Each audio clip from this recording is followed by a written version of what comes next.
कल मैंने कहा था कि देश के सभी ऑटो मैन्युफैक्चरर्स जो टू व्हीलर और फोर व्हीलर बनाते हैं पेट्रोल बेस्ड, उनको मैं चिट्ठी लिख के बोलूँगा कि भाई आप अपना स्टैंड क्लियर करो कि आपके जो प्रोडक्ट्स हैं, पुरानी गाड़ियाँ जो हैं उसमें क्या E20 इस्तेमाल किया जा सकता है। तो आज मैं 29 ऑटो मैन्युफैक्चरर्स को चिट्ठी लिख रहा हूँ। चिट्ठियाँ बन गई हैं, बस जब ये पीसी चल रही है तो वो जा रही हैं सबको चिट्ठियाँ। 29 में से 3 लोगों को अलग चिट्ठी लिखी है और बाकी 26 को अलग लिखी है। 3 वो लोग हैं, मारुति, टोयोटा किर्लोस्कर और हीरो, जिन्होंने 4 जुलाई को सरकारी प्रेस कॉन्फ्रेंस में कहा था कि पुरानी गाड़ियों में अगर E20 इस्तेमाल किया जाए तो सेफ है। थोड़ी सी माइलेज गिरती है 3-4-5%, लेकिन कोई नुकसान नहीं होता गाड़ी को। तो इन लोगों को अलग से चिट्ठी लिखी है। ये वो चिट्ठी है जो इन 3 कंपनियों को लिखी है, टोयोटा किर्लोस्कर को, मारुति को और हीरो को। इस चिट्ठी में लिखा है, जी आपने 4 तारीख को सरकारी प्रेस कॉन्फ्रेंस में कहा था कि पुरानी गाड़ियों में E20 का इस्तेमाल किया जा सकता है। थोड़ी सी माइलेज कम होती है 4-5%, लेकिन नुकसान नहीं होता गाड़ी को। लेकिन आपका ओनर्स मैनुअल कहता है कि किसी भी हालत में 2023 के पुरानी गाड़ियों में 10% से ज़्यादा इथेनॉल ब्लेंडेड पेट्रोल इस्तेमाल नहीं होना चाहिए। तो ये दोनों पोजीशंस में आपके कंट्राडिक्शन है। आपका पब्लिश्ड मैनुअल जो कि एक एग्रीमेंट है कंज्यूमर और आपके बीच में, वो कुछ कहता है और आपके रिप्रेजेंटेटिव सरकारी प्रेस कॉन्फ्रेंस में जाके कुछ कहते हैं। ये कोई माइनर मिस्टेक या डिस्क्रिपेंसी नहीं है। तो आपकी एक्चुअल पोजीशन क्या है, आप रिटर्न में पब्लिक करिए। इस चिट्ठी लिखने के 1 हफ्ते में आप क्लियर जवाब दीजिए कि क्या पुरानी गाड़ियों में E20 पेट्रोल इस्तेमाल किया जा सकता है, क्या उसकी वजह से केवल 4-5% ही माइलेज कम होती है और क्या उसकी वजह से कोई नुकसान नहीं होता।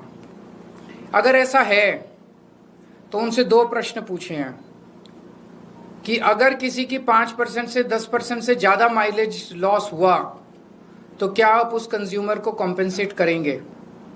अगर E20 इस्तेमाल करने से अगर किसी कंपोनेंट को नुकसान हुआ तो क्या उस कस्टमर को कंपोनेंट का हर्जाना दिया जाएगा। ये चिट्ठी इन 3 कंपनियों को भेजी है। इसके अलावा 26 कंपनियों को जनरल चिट्ठी गई है जिसमें हमने लिखा है, जी आपके प्रोडक्ट को इस्तेमाल कई लोग करते हैं, आपकी गाड़ी को, टू व्हीलर को। ये वो जनरल चिट्ठी है जो सबको गई है। तो आप अपना स्टैंड क्लियर कीजिए। इस टाइम काफ़ी कंट्रोवर्सी चल रही है E20 को लेके। आप अपना स्टैंड क्लियर कीजिए कि आपका प्रोडक्ट जो मार्केट में है, क्या वो प्रोडक्ट E20 पुरानी गाड़ियां 2023 के पहले की गाड़ियां, क्या वो E20 इस्तेमाल कर सकता है, क्या उसकी वजह से माइलेज कम होगी, कम होगी तो कितनी होगी, और क्या उसकी वजह से कोई नुकसान होगा। अगर आप कहते हो कि E20 सेफ है, तो क्या माइलेज कमी का नुकसान को आप भरपाई करोगे और क्या कंपोनेंट के नुकसान की आप भरपाई करोगे। ये चिट्ठियां हमने सबको लिखी है। मैं उम्मीद करता हूं कि सारी कंपनियां, बिकॉज ये बहुत क्रिटिकल मामला है सभी कंज्यूमर्स के लिए, सारी कंपनियां इसका जवाब देगी। हमने उम्मीद की है कि 1 हफ्ते के अंदर वो सब लोग इसका जवाब देंगे, क्योंकि सबके ओनर मैनुअल कुछ कहते हैं और पब्लिकली कुछ कंपनियों ने वो कहा है। प्लस कल मैं कुछ पेट्रोल पंप्स पे जाऊंगा, कुछ सर्विस सेंटर्स पे जाऊंगा और कुछ मिस्त्रियों के यहाँ जाऊंगा लोगों से बात करने के लिए। लोग क्या कहते हैं। सरकार तो अड़ी हुई है, जिद पे अड़ी हुई है कि हम E20 थोपेंगे सबके ऊपर।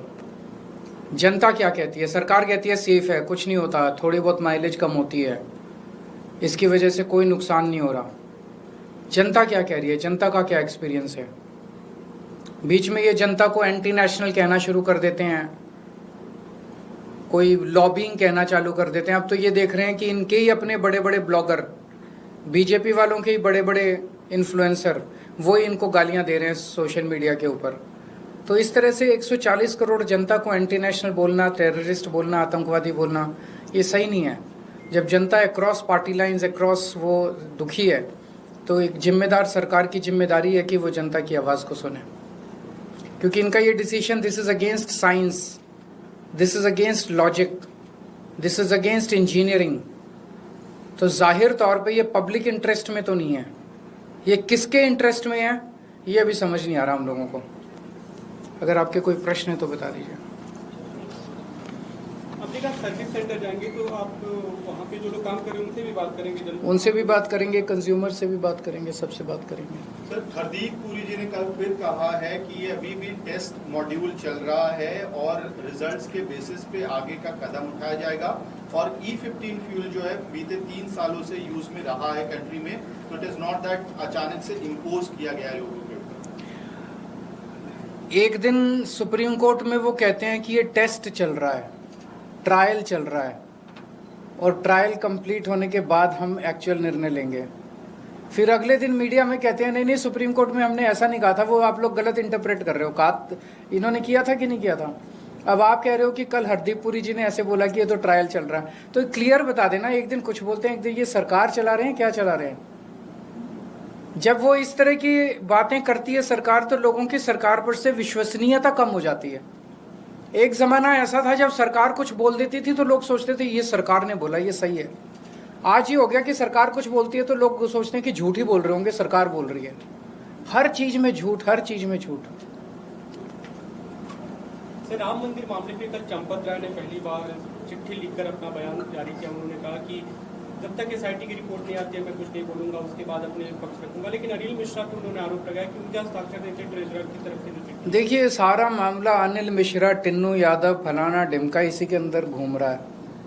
असली चोर तो बड़े बड़े हैं, वो तो कहीं और ही बैठे हैं। SIT जो है वो एक दिखावा है। SIT केवल और केवल लोगों को बेवकूफ़ बनाने के लिए, बड़े बड़े चोरों को बचा लिया गया है। मतलब एक उनकी प्रेस कॉन्फ्रेंस के बाद ये दिखा दिया कि बस सब कुछ अब ठीक हो गया, चंदा चोरी जो है वो बंद हो गया।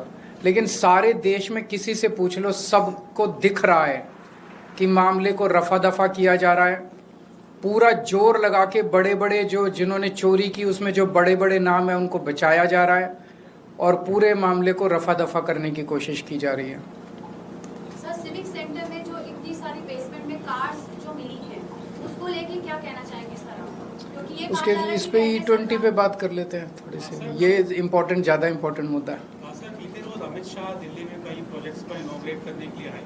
उन्होंने कहा कि केजरीवाल एंड कंपनी ने 1500 मेट्रिक टन गोबर यमुना के अंदर प्रवाहित किया। वो कुछ भी बोल देते हैं, इन्होंने उसका अच्छा जवाब दिया था। देखिए, ये बड़ी दुर्भाग्य की बात है कि देश के होम मिनिस्टर जो महीने में एक बार दिल्ली की मुख्यमंत्री और जल मंत्री के साथ मीटिंग करते हैं यमुना को लेके, उन्होंने कल कहा कि दिल्ली में उन्होंने एक साल में 129 सीवर ट्रीटमेंट प्लांट बना दिए। अभी कौन से ग्रह पे बनाए हैं हमें तो नहीं मालूम। दिल्ली में जब बीजेपी की सरकार बनी तो 37 STP थे, आज भी 37 ही हैं। एक STP नहीं जोड़ा और अमित शाह जी ने कह दिया 129 नए बनाए हैं। गोबर गैस की बात है, गोबर की प्रोसेसिंग, उसका निपटारा MCD का काम है, सब लोग जानते हैं। 17 साल से MCD में भारतीय जनता पार्टी थी, अभी भी भारतीय जनता पार्टी है। तो मुझे लगता है कि सरकार और मुख्यमंत्री